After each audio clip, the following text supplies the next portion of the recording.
ओम सत्य साधना। हमारा सुमिरन ऊंचे दर्जे का हो, हमारा सुमिरन सफल हो। आज हम इसी चीज पर चर्चा कर रहे हैं कि भाई जो हम गुरु नाम का सुमिरन करते हैं वो हमारा सफल हो। वो सफल कब होगा? जब हम नाम का सुमिरन करें और हमारी अरदास और हमारी पुकार जो है वो परमात्मा के गुरु के कानों तक पहुंचे। अभी हमें कैसे पता चलेगा कि हमारी आवाज उनके कानों तक पहुंच रही है या नहीं पहुंच रही है? तो भाई जिस तरह भी हम गुरु को पुकारें, परमात्मा को याद करें, हमारी आवाज उन तक जरूर पहुंचती है। ऐसा है ही नहीं कि हमारी आवाज उन तक नहीं पहुंचती, पहुंचती है। लेकिन हमें इसका आभास कैसे होता है? हमें भी हो जाता है, हमें भी पता चल जाता है कि हम किस तरह से, किस भाव से उनके नाम का सुमिरन कर रहे हैं, उनकी भक्ति कर रहे हैं। आपने देखा भी होगा, महसूस भी किया होगा, जब गुरु दर्शन देने आते हैं या हम कहीं जा रहे हैं और उनका कोई शब्द हमारे कानों में पड़ जाए या कहीं गुरु घर की चर्चा हो रही हो, तब भी हमारा हृदय प्रफुल्लित हो जाता है, भावहीन हो जाता है, हम रोने लग जाते हैं, हमारे आंसू आ जाते हैं। इसी तरह भाई सुमिरन करते हैं जब हम, वो हमारा सुमिरन सफल है और हमें इसकी अनुभूति हो जाती है, स्वयं को हो जाती है कि भाई आज जब हम सुमिरन करने बैठे तो हमें पता ही नहीं चला कि कब 2.5 घंटा 3 घंटा हो गया। एक बैठक में ही इतना समय हो गया और हमें पता ही नहीं चला। एक पल के लिए भी ध्यान नीचे नहीं गिरा, 9 द्वारों के जरिए बाहर गया ही नहीं, टिका रहा ध्यान, गुरु के स्वरूप के साथ जुड़ा रहा, मन नाम को बार बार जपता रहा। ऐसा सुमिरन सफल होता है। और ऐसा नहीं है कि केवल नाम जपना ही काफी है। बहुत सारे लोग समझते हैं कि भाई नाम जप लेंगे 2 घंटे 2.5 घंटे 3 घंटे, इससे काम बन जाएगा। लेकिन अन्य चीजें भी हैं, बहुत सारी ऐसी अन्य चीजें भी हैं जो होनी चाहिए, वो नहीं करते। तो क्या कि वो जो सुमिरन करते हैं वो सुमिरन बेमन का सुमिरन मानो, क्योंकि उसके अंदर कई चीजें समाहित हो तब वो सुमिरन पकता है। बहुत सारी चीजें हैं हमारे जीवन में।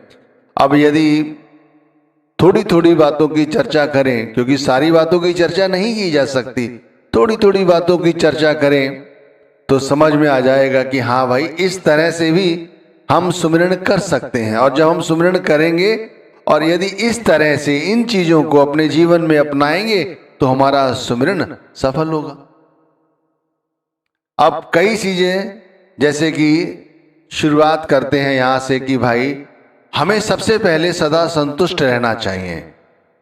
हमें जो कुछ दिया है हमारे परमात्मा ने बुद्धि विवेक से दिया है। हम इसी योग्य थे, इससे ज्यादा के योग्य नहीं थे। यदि होते तो हमें ज्यादा देता। तो जो हमें दिया है उससे हमें सदा संतुष्ट रहना चाहिए और अपनी इंद्रियों को अपने वश में रखकर परमात्मा से प्रीति करनी चाहिए, हमेशा प्रीति करनी चाहिए। हम जब ही दूसरों के साथ प्रेम कर सकते हैं जब स्वयं के साथ प्रेम करें।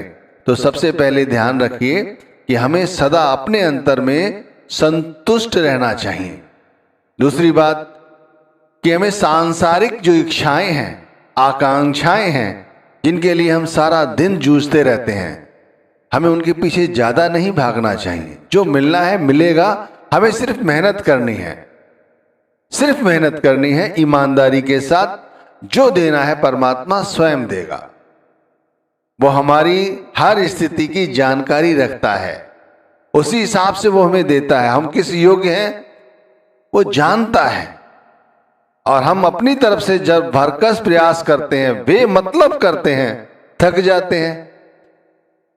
मन उन्हीं चीजों को बार बार पाने की कोशिश करता है जो चीज हमें नहीं मिल सकती। और यदि मिल भी गई तो क्या फायदा हुआ? जब सुमिरन करने बैठे तब भी तो मन उन्हीं चीजों को बार बार सोचेगा। फिर कोशिश करो, तीसरी चीज अपनाओ कि कभी भी ज्यादा खुश होने की जरूरत नहीं, ज्यादा दुखी होने की जरूरत नहीं, ज्यादा शोक करने की जरूरत नहीं, ज्यादा कामनाएं करने की जरूरत नहीं, ज्यादा शुभ अशुभ के चक्कर में पड़ने की जरूरत नहीं। जो कुछ हो रहा है हरी इच्छा से हो रहा है। हर्षित होकर क्या मिलेगा? हर्षित होकर ये पता चल जाता है कि हमारी उसमें आसक्ति थी और आसक्ति जैसे ही पूरी हो गई हम हर्षित हुए, हम खुश हुए, हमें शांति मिली।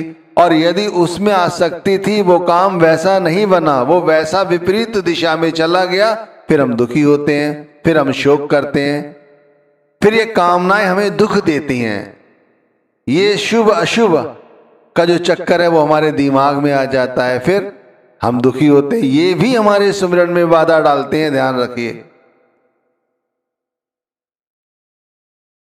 आगे चलते हैं। शत्रु और मित्र में ज्यादा भेदभाव करने की जरूरत नहीं है। परमात्मा सभी में विराजमान है।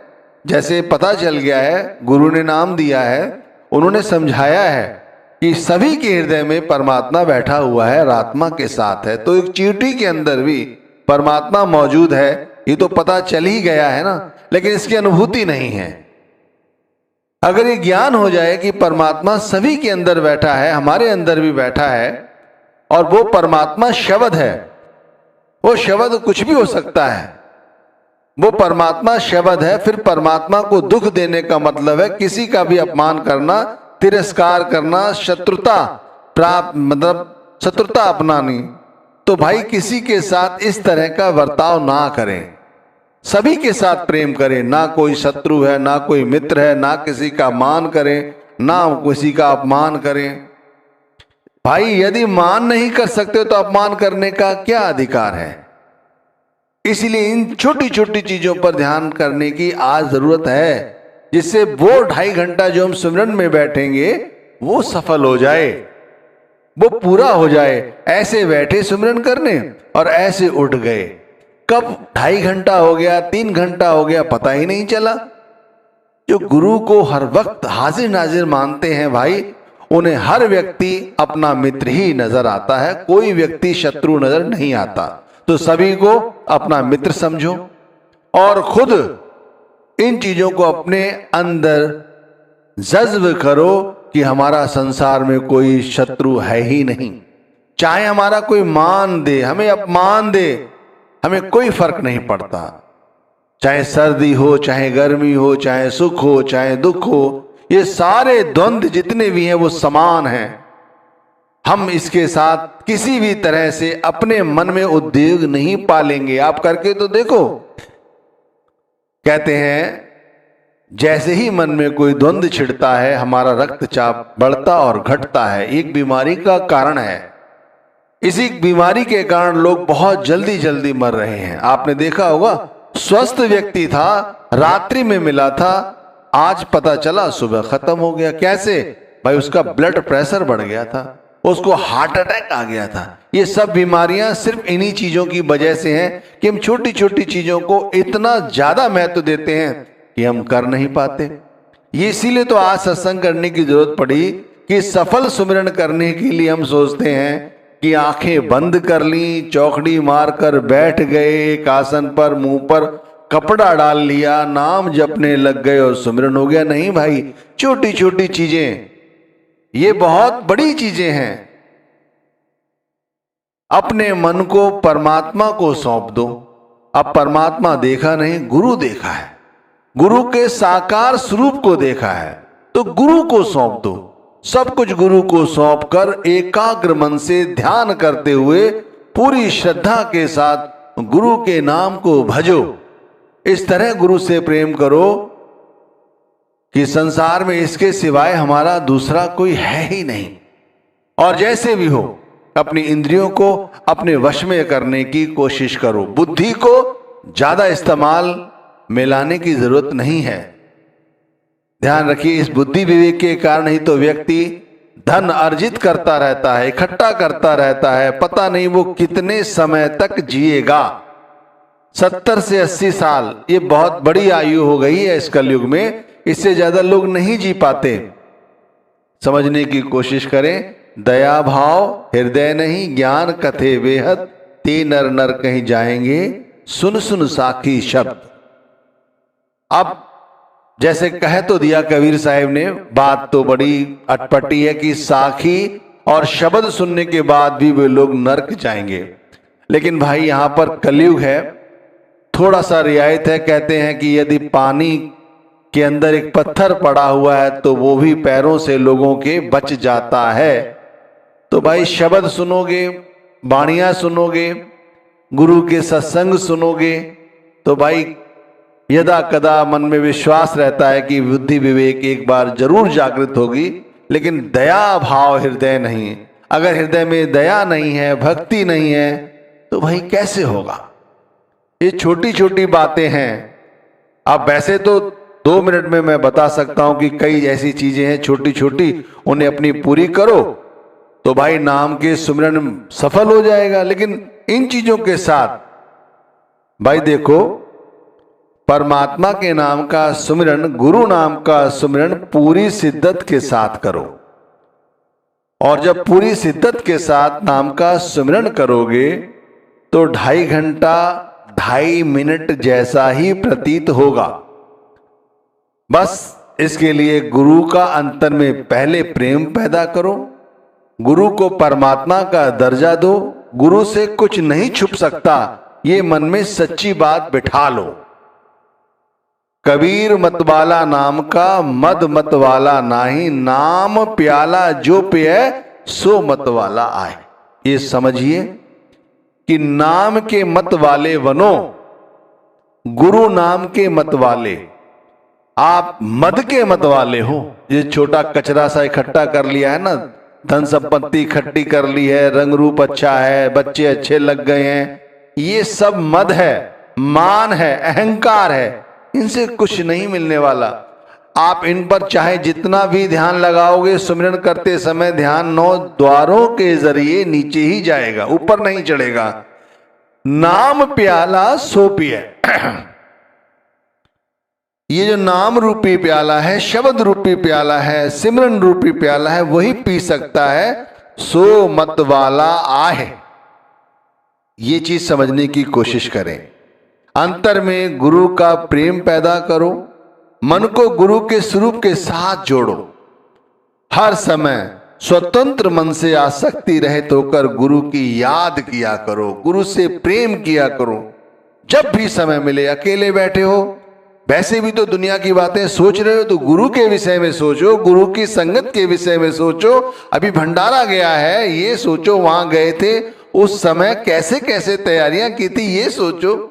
शाम को लेटते समय सुबह की याद करो कि इस तरह बैठेंगे, 2.5 घंटे 3 घंटे नाम का सुमिरन करेंगे। देखो भाई, मन तो नाच नचाता ही रहता है और हम लोग नाचते रहते हैं। देखना अब यह है कि कितना असर दिल में गुरु के दर्शनों का है। ध्यान रखो, हर वक्त जब भी गुरु की याद आए, गुरु के बारे में सोचोगे तो गुरु के दर्शन करने की इच्छा होगी। गुरु के बाहरी दर्शन तो है ही, फोटो है या सत्संग में सुन लेते हो जाके, लेकिन सच्चे दर्शन गुरु के सुमिरन करते वक्त भी होते हैं, भजन करते वक्त भी होते हैं। इस दर्शनों से और आगे जो कहते हैं ना सूक्ष्म स्वरूप के दर्शन, वो भी होते हैं। सहजे सहजे सब गया, सुत वित्त काम निकाम, एक में कहे मिल रहा, दास कबीरा नाम। सहजे सहजे सब कुछ हो जाता है भाई, धीरे धीरे हौले हौले प्रेम से करो, सब हो जाएगा। आप करो तो सही। परिवार में रहते हुए परिवार से बचे रहोगे। घर परिवार के बच्चों की याद सताती है, उनके स्टैंड करने की चिंता लगी रहती, ये भी चली जाएगी। गुरु को सौंपो तो सही। मान बढ़ाई में पड़े तो ये भी सब कुछ एक में कहे मिल रहा, दास कबीर। भाई कैसे? ऐसे रहो जैसे जल में कमल निरालम, मुर्गाई में साड़े, सुरत शब्द भव सागर तरिए, नानक नाम बखान। ऐसे क्यों नहीं रहते? ऐसे इसलिए नहीं रहते क्योंकि हम अभी शरीर को सच समझे हुए हैं। अरे मनुष्य को संसार में जल में कमल के समान रहना चाहिए। जैसे कमल का फूल रहता है, जिस प्रकार मुर्गा भी पानी में रहती है, पानी में खाती है, पानी में पीती है, और जब उड़ती है सूखे पर